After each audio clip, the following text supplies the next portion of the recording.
Okay, good afternoon, everyone. I hope you're well. It's Rabbi Akiva Males, and today is Wednesday. It's the 2nd of November, and we're getting ready for Parshas Lech Lecha. I'd like to share with you some sources today that I think are extremely important. If not the sources, at least it would be the questions that are going to be raised. I don't think anyone could claim to look at Parshas Lech Lecha and avoid these two questions that we're going to be dealing with today. And I'm going to share with you some of the sources that discuss approaches to deal with them. Again, there are many approaches that are out there. I'm only going to be sharing with you some of them, but I'd encourage you to do your own research, do your own homework, and you'll find some approaches that you may find that are extremely helpful as well. So Parshas Lech Lecha, we know the basic story, how it begins. HaKadosh Baruch Hu, God Almighty, appears to Avraham Avinu and he tells them that it's time to continue the journey that his father had begun.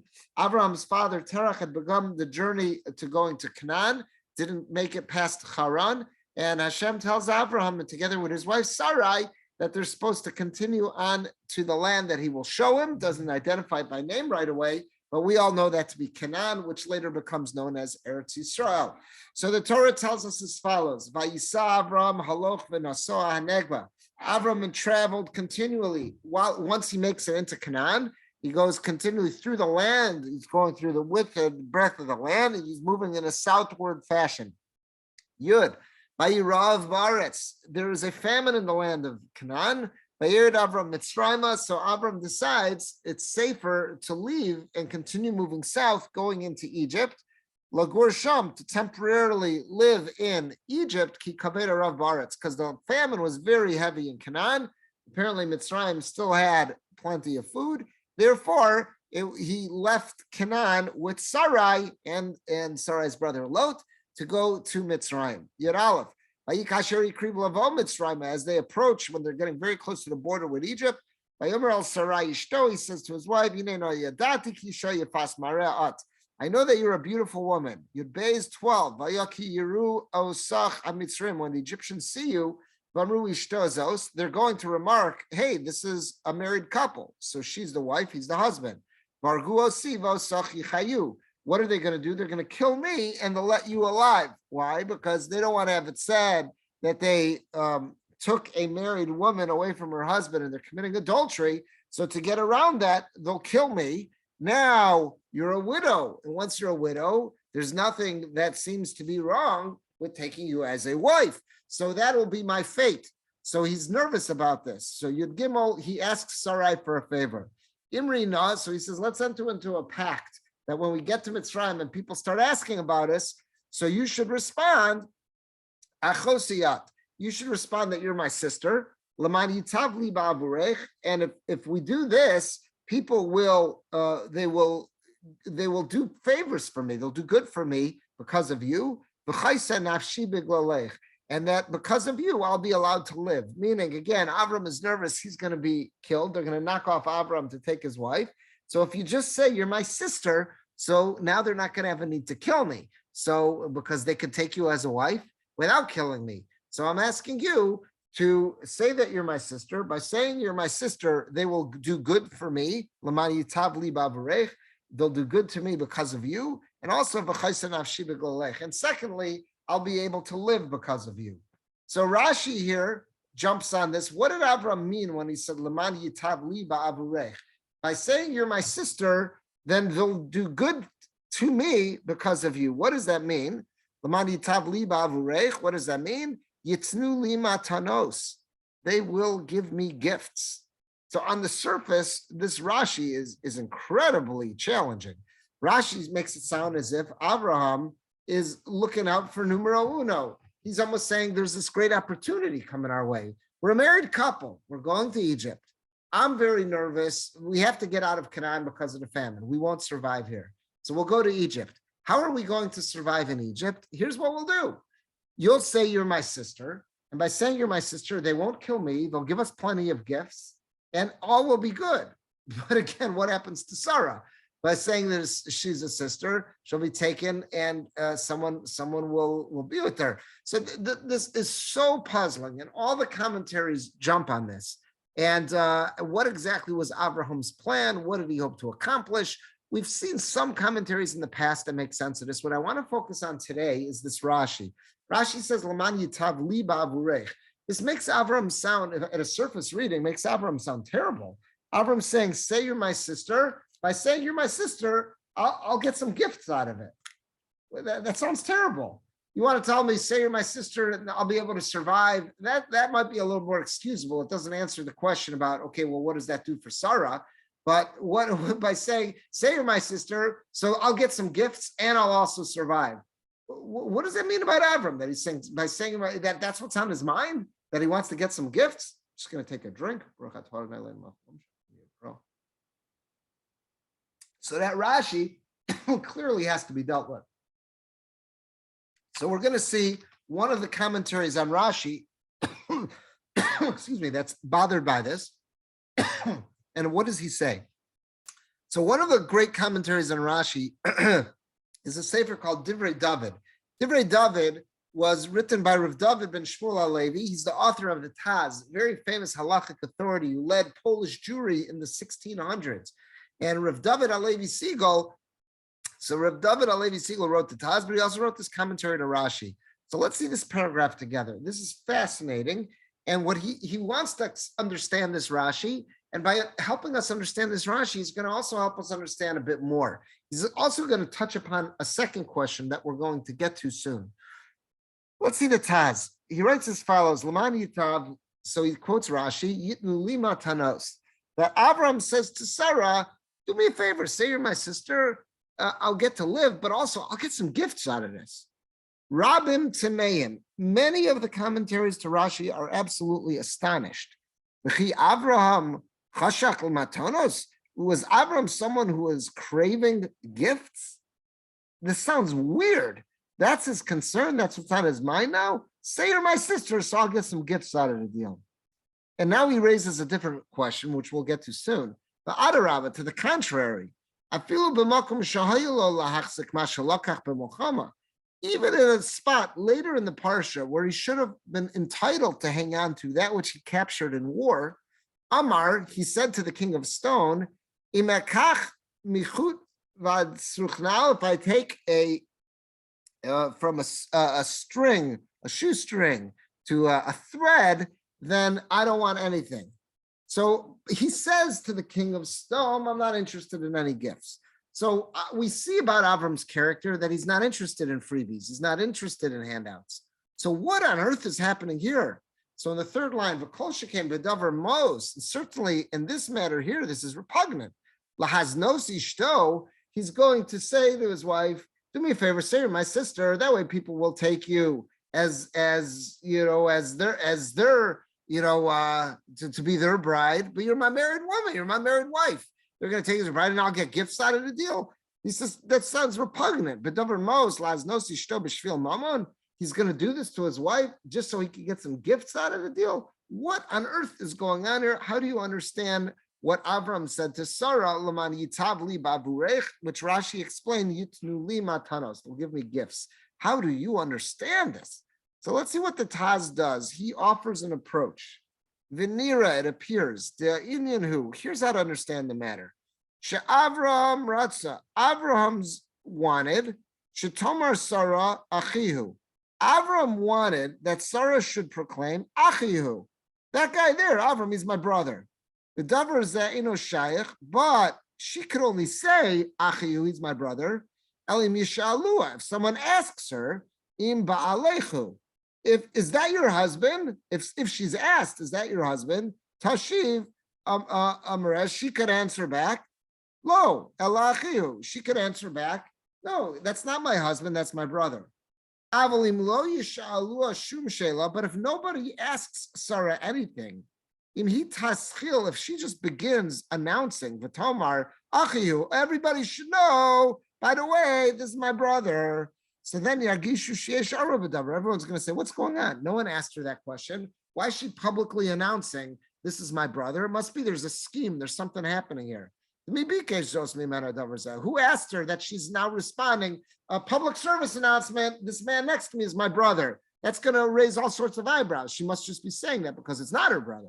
So Avram would love that she just lets everyone know that he's her brother, but she can't do that because that's going to arouse suspicion. The Alkain, therefore, Haya Yare, what was Avram worried about? Shema lo yishalua. Maybe nobody will ask any questions. In other words, if someone asks Sarah, who is that? She could say, oh yeah, that's my brother. But what if nobody asks questions? What if they walk into Mitzrayim and everyone assumes they're a married couple? What's going to happen? The Argu, they're right away going to kill Avram. They're going to right away kill Avram because they suspect that he is the husband. The Alkain, based on that fear, Amar La, that's why Avram is saying to her, Hine, listen here. If people approach us, Taschili v'tomri, I want you, Sarah, to initiate the conversation as follows. Yeshli ach, I have a brother. Ani, mivakeshes shetitnu li matanos. B'zeh tuchli shapir lodia shani achicha. So he says as follows. Yeshli ach. So you should say as follows. If anyone approaches you, Sarah, say Yeshli ach. I have a brother. Ani, I am poor. I'm sorry. Yeshli ach ani. I have a poor brother. Ani mevakeshes. I, Sarah, asked. Shetitnu li matanos. Give me gifts. That's what you should say. If anyone approaches you, say, I have a brother that is poor, and I am asking for gifts. That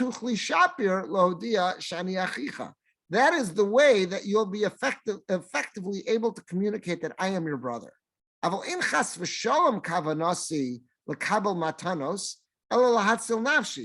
reason why we're not starting this whole shtick because my main goal is that I want to accept gifts. I don't want gifts. My entire goal here is to save my life. But the question is, how do you start making an announcement? Everyone should know, by the way, this is just my brother, without arousing suspicions. So I'm asking you, Sarah, this is how I want you to make the speech. As soon as we're approached, say, everyone should know I've got a brother who is poor.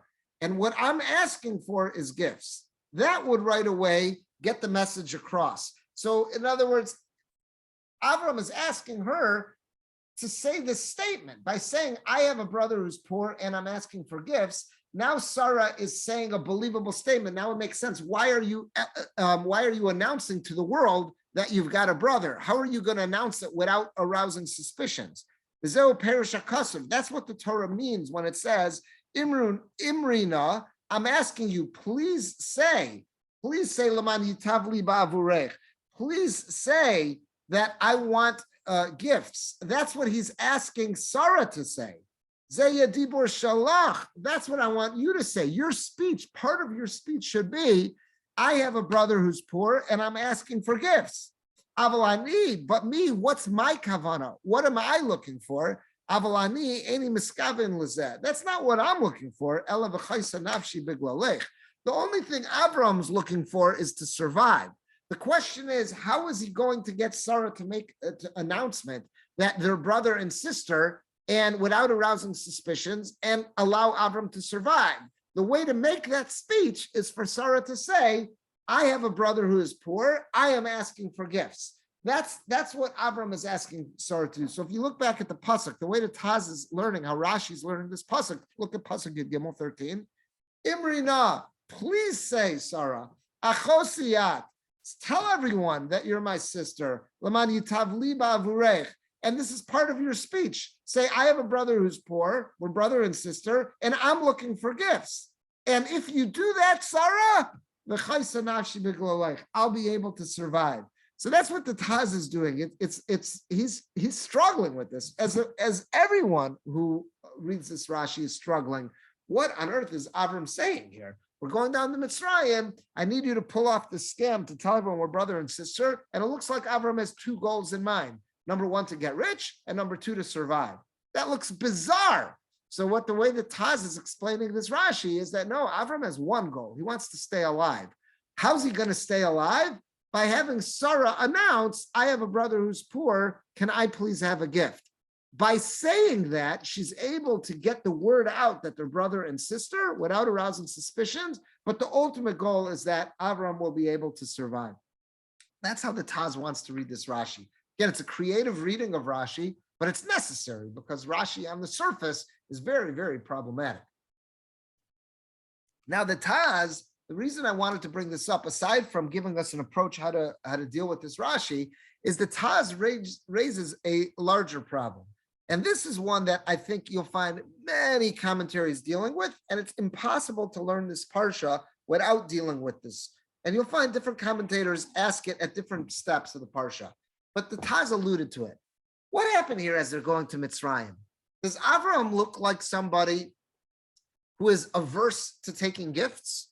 No matter if you learn the Taz's approach or not, you can't argue with the fact that Paro gave them lots of gifts. It says that Paro gave them tons of gifts. They gave them a lot of money, gave them a lot of animals, gave them avodim u'shfachos. He gave them everything because he was so happy to take in Sarah to be his wife. And then God appears to Paro at night and says, give her back to Avram. They're a married couple. So then they leave Mitzrayim.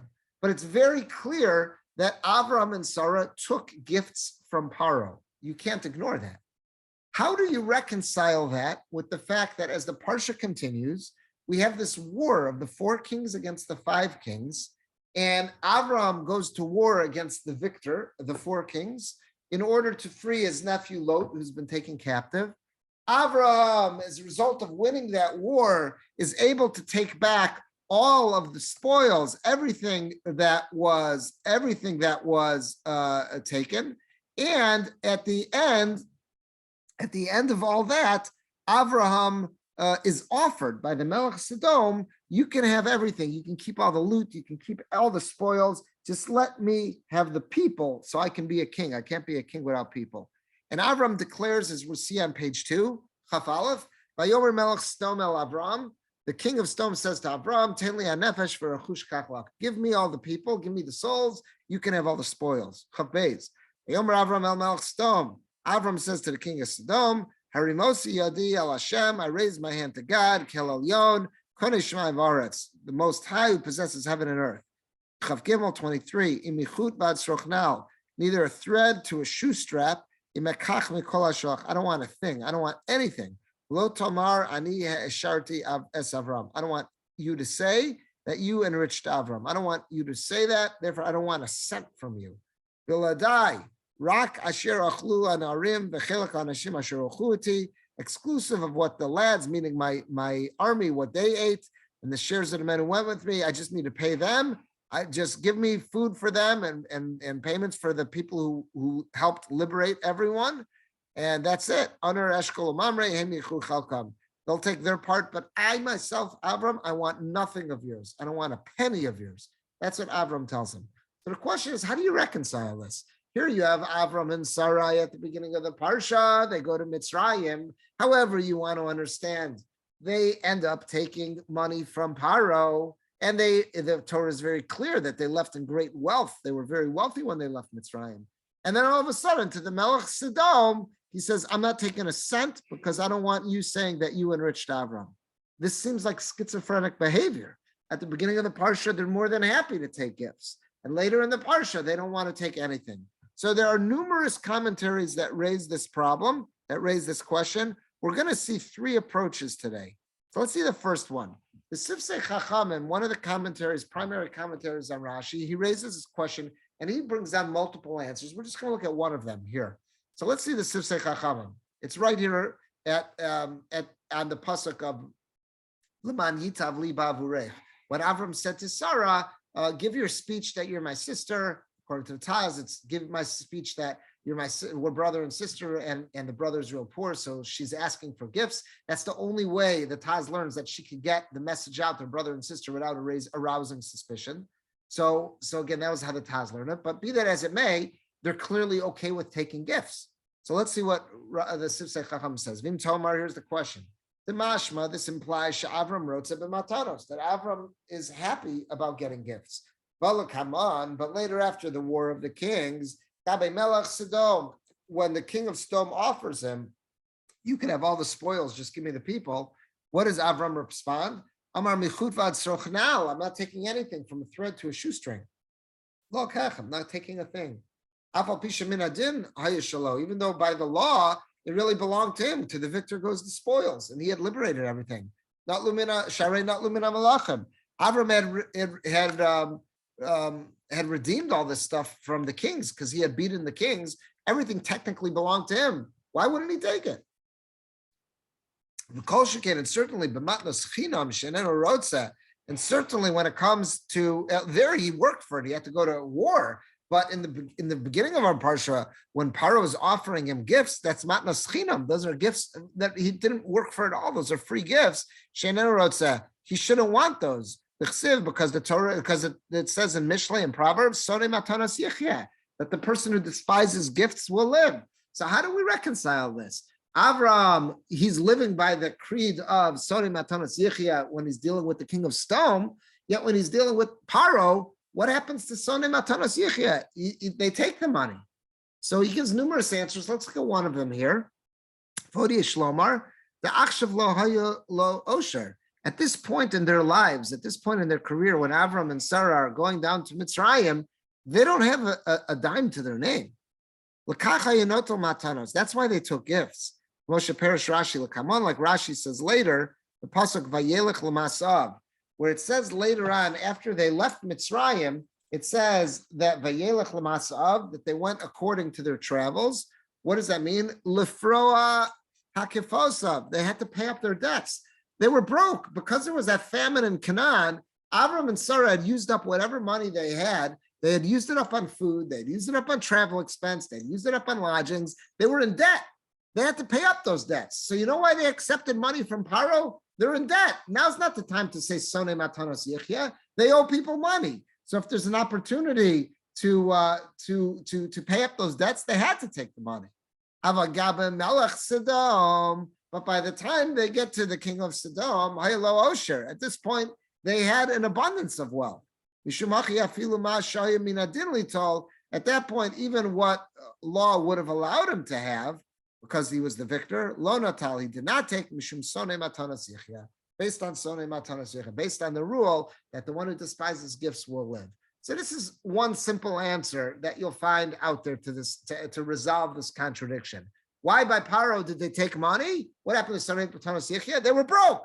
Why by Melech Stom did they not take money? Because they were well off at that point. They had no reason to take gifts. The problem with this, I don't want to say the problem, but a challenge with this is, okay, so then why did they leave Mitzrayim absolutely loaded? They should have just taken enough money to pay their debts and then, set them up so they could make a living. So they don't have to borrow money for the next year until he can get his business started, whatever it is. Why do they have to leave Egypt? Why it takes so much that they're so wealthy? They got Osher. So, that's a challenge to this question, but be that as it may, that's a challenge to this approach rather, but be that as it may, this approach does work to reconcile the contradiction that again, why did they take from Paro? Because they were broke. Why did they not take from Stone? Because they were already wealthy at that point. Okay, that's one answer that you can find to reconcile this. Let's find a second answer. This is in the Kli Yakar. The Kli Yakar has this, at the beginning of this, remember it said, Haloch v'nosoa negva, that when Avram and Sarai are walking the width and breadth of Israel, they're moving in a southerly fashion. So this is the Kli Yakar here. Let's see his approach. He writes as follows, Ulai ratza lischakem be'eliokus. Why did Avram specifically move in a southern fashion? That's what the Kli Yakar starts off wanting to know. It says that they were haloch v'nosoa negva, that they moved around Israel, but always moving in a southerly fashion. Why specifically south? Why were they not heading north? So he says, why? Because they wanted south, because he was hoping to get a better appreciation of the divine, better appreciation of God. And he quotes a Gemara that says, Ki arotza sheyachkim yadrim. Someone who really wants to become wise and have a knowledge of God, yadrim, they should either go south or face south. It's an interesting concept to say. That's talking about, we know when we're davening, our Shmona Esrei, we want to face east, to face towards Israel, and where specifically in Israel, towards Yerushalayim, where in Yerushalayim, where the Beis HaMikdash stood, where in the Beis HaMikdash stood Kodesh HaKadoshim. So there's this idea that we want to always be facing east. The Gemara says that if you want to be machkim, if you want to attain a good knowledge of Torah, good knowledge of Hashem, even though you're facing east, you should tilt a little bit towards the south, because why? If you would tilt a little bit towards the south, then that would bring you into closer contact with the believe it, the menorah. So so therefore I'm facing east, but I'm also facing in a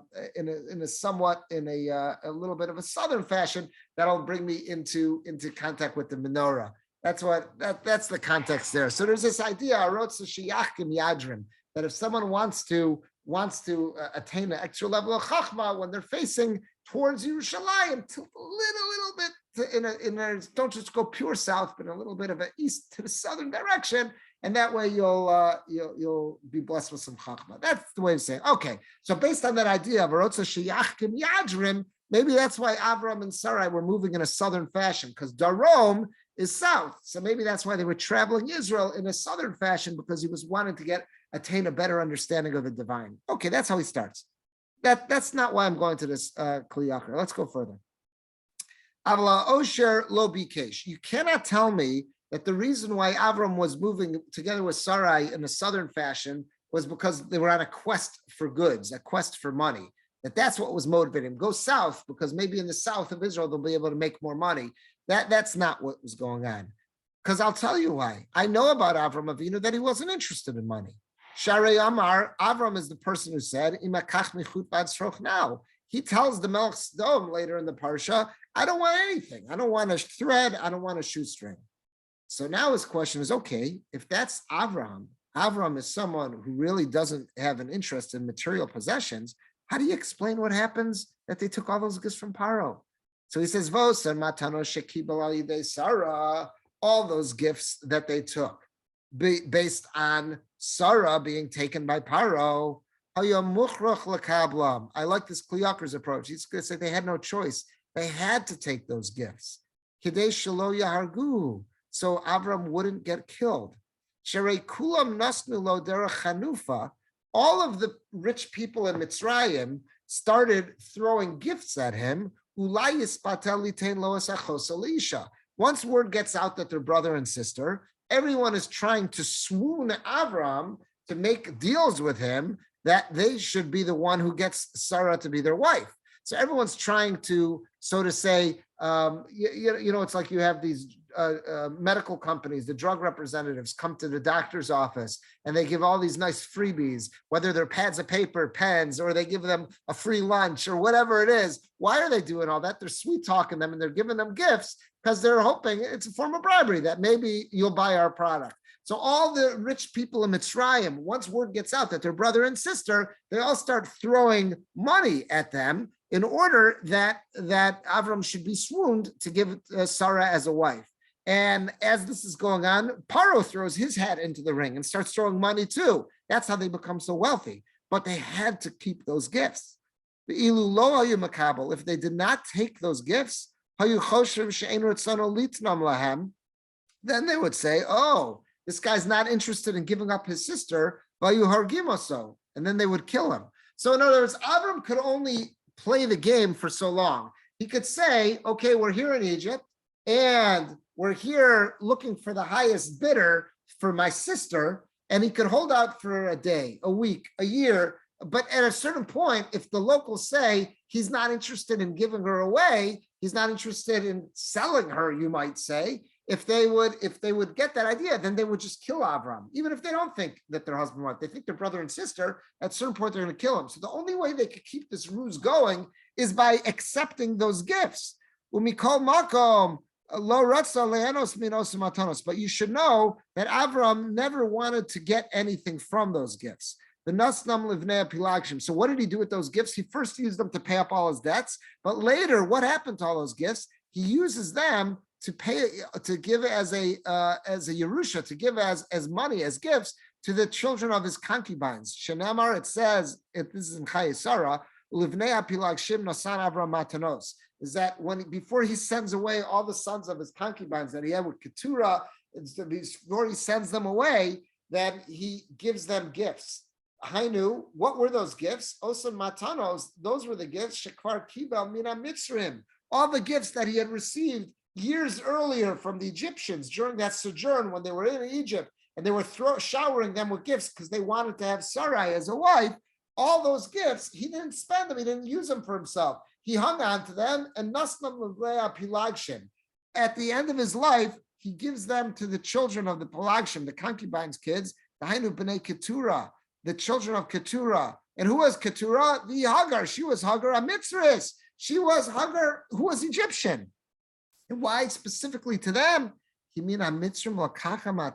was from the Egyptians that he had received all those gifts, and therefore he wanted to return them, lematnasam. He wanted to return them, v'nasnam livnei Hagar hamitzris. Therefore, he wants to return all those gifts. And who does he give them to? The children of Hagar, who was a mitzris. So in a sense, this is like returning them to their source.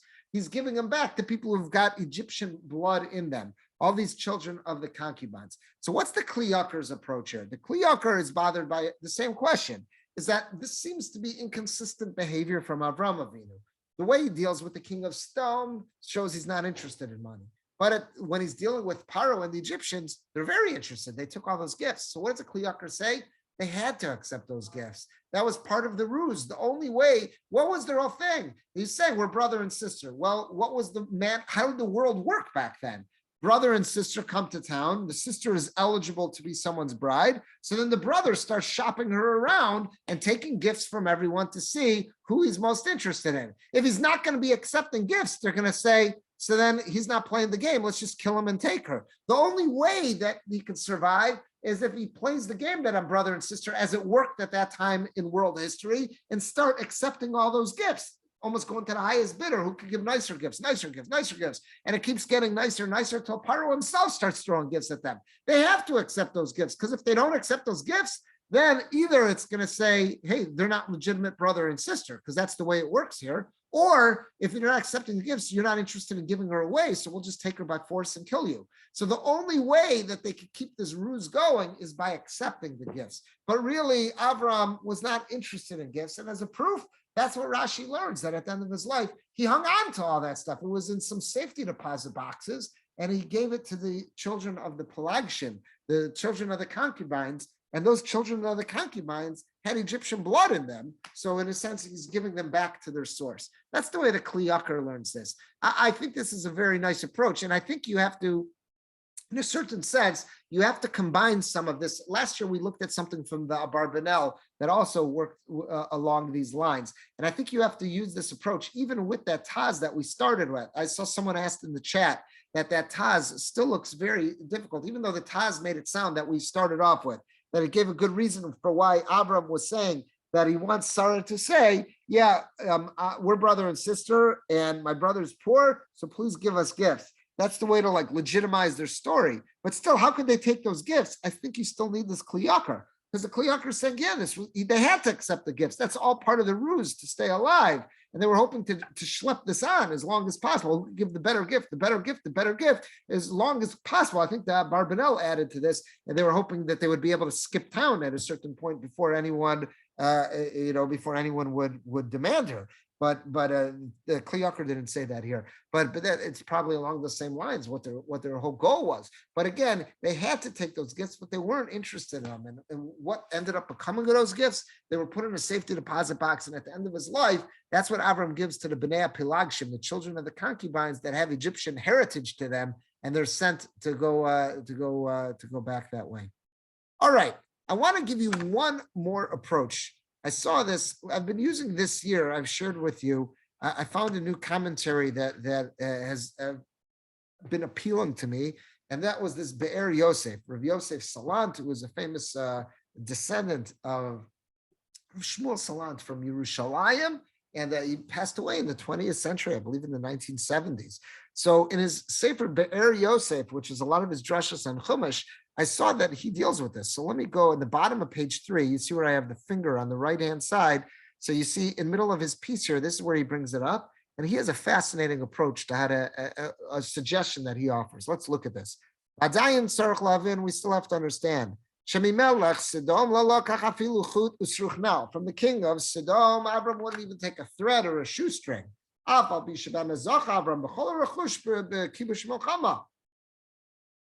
Though Avram really earned that all. because it was his loot, it was his spoils. He was the victor in the war. Paro shalona sanlo kiim b'tur matnas chinam lo achziram Avram. And Paro just was giving him freebies, and there Avram doesn't return it. How do you explain this inconsistent behavior on Avram's part? Paro offers him freebies and he takes it. And then all of a sudden, after the War of the Kings, here's all the loot that he honestly deserves, and he walks away from this. So how do you understand this behavior on Avram's part? So look at his suggestion. Rav Yosef Salant has a fascinating suggestion. But again, he's dealing with our same question. B'yev Shalomar, you could perhaps say as follows. Mishum shahaya b'zeh pirsum hanes, sh'asa HaKadosh Baruch Hu lo l'sara. By hanging on to all those gifts that Paro gave to Avram in Mitzrayim, that would be a way to publicize the miracle of how God saved him and saved Sarah especially. The Torah tells us that Paro was afflicted, him and his whole household, his whole cabinet, his whole entourage, his whole court. Everyone was afflicted with terrible spiritual diseases because he had taken Sarah inappropriately. And he was forced, God forced his hand to return. This is unheard of. Back in the ancient world, a king was supreme. A king never backtracked on a decision. What king ever would bend his knee to another person? Yet that's what happened. Paro was the ruler of Egypt, the mightiest nation in the region at the time. The mightiest king, the mightiest ruler. He bends his knee to Avram and he says, I'm sorry, here's Sarah, take her back. This matter did not get out. It didn't make it. It wasn't like today where news spreads like wildfire with the blogs and social media. This was known in Egypt and perhaps only in Paro's palace. But people back in Canaan, where Avram and Sarah were going to live, they had no idea about this. Elarak ben Avde Paro upaltin shalo. The only people who knew about this, about how Paro had been brought to his knees by Avram and Sarah, was his immediate entourage, his immediate circle in the palace. And maybe even in the capital city of Egypt. Maybe that was it, and no one else knew about it. Avalo Beretz, I'm going to the top of the left side of that page. Avalo Beretz Canaan, no one in Canaan knew about this. That's why Avram took all those gifts, he did not return them, and he brought them back with him Canaan. Have all these items from the royal Egyptian treasury. Everyone's going to say, what are you doing with that? All that stuff has got a big P on it for Paro. All that stuff says property of the pharaoh, property of the Egyptian monarch. How did you end up with that, Avram?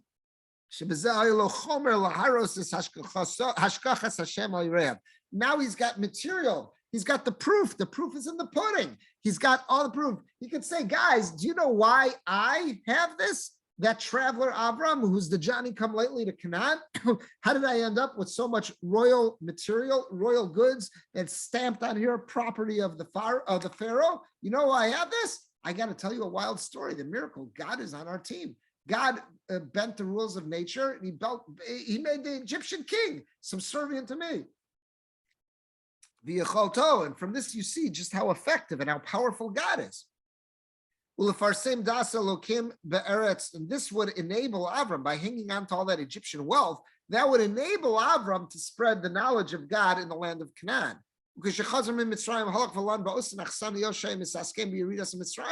On his way back to Canaan, he stayed in all the same inns, all the same hotels that he stayed in on his way down to Egypt. And then everyone he interacted with was able to know. Everyone knew on his way down the guy was broke. They were paupers. They were broke. And now he's on his way back after spending a very short time in Egypt. And now they see this incredible abundance of possessions and wealth he has that was given to him by the king himself. Now he can finally prove all those theories that he had. Avram's been preaching to the world about monotheism, and everyone's saying, you're full of it. And now Avram's going to say, guys, how do you explain this? There is a Melech, there is a God. There's only one way to explain this. So now I've got the proof. So now he can explain his true philosophies, Ashkachas Hashem, and how God intervenes in our world. V'zeu shamar, and this is what the Torah says. Avram kaved ma'od b'mekneh v'kesef v'zav.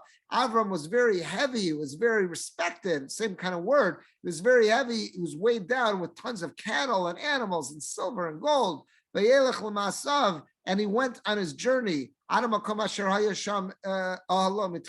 He went back. He retraced his steps. Goes back to where his tent was originally. The place where he had originally built a mizbeach, and he was educating the world about God and monotheism.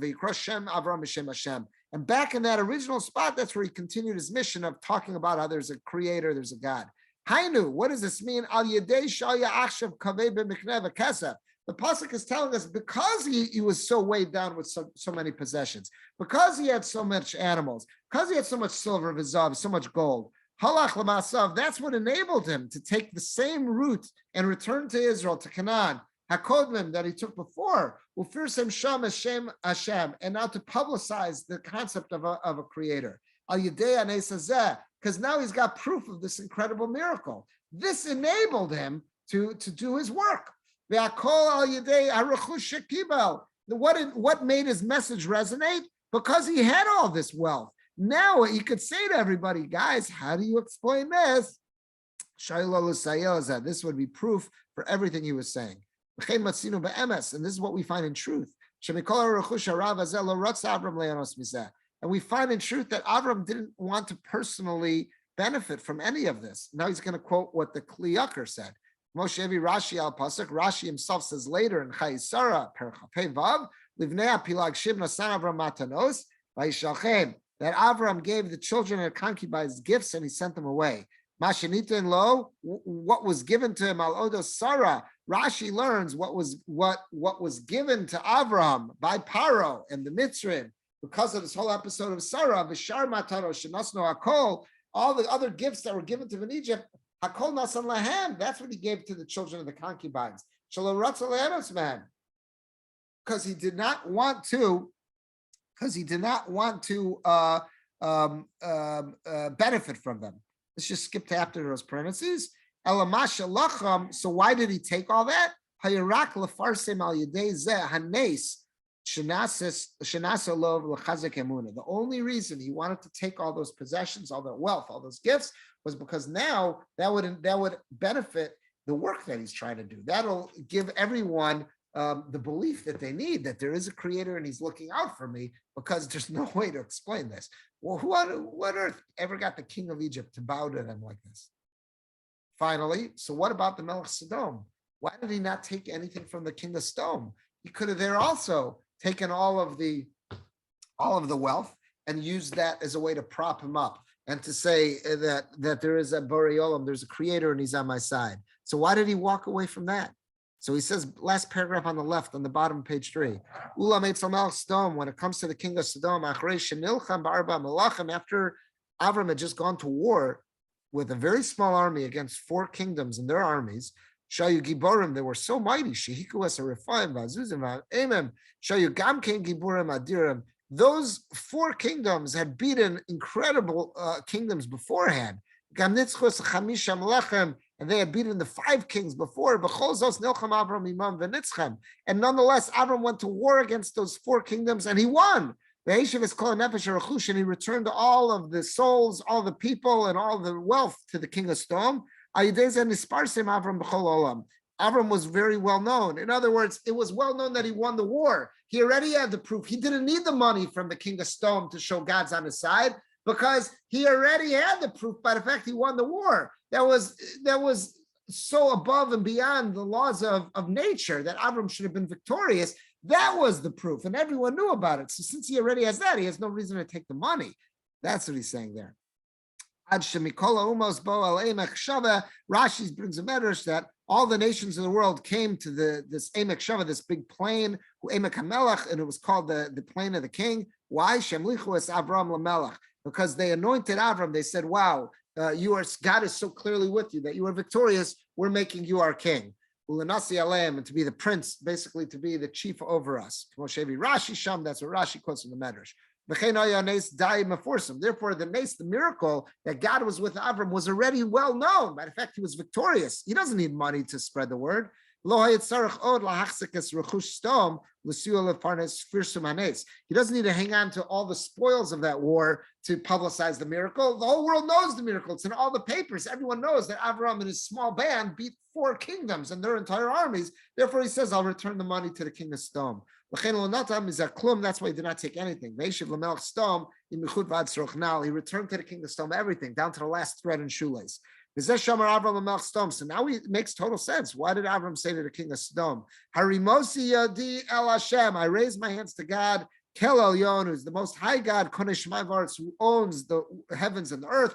Hainu, what does that mean? Shemekivan, Sha'al Yedei Anes Hazeh, through this incredible miracle, Harimosi yadi laros l'chol olam es mitzios Hashem, through this miracle that I emerged victorious, I have just educated the entire world that there is a concept of a God. There is a creator, v'yacholto, and what God's capable of doing because I was acting on his behalf.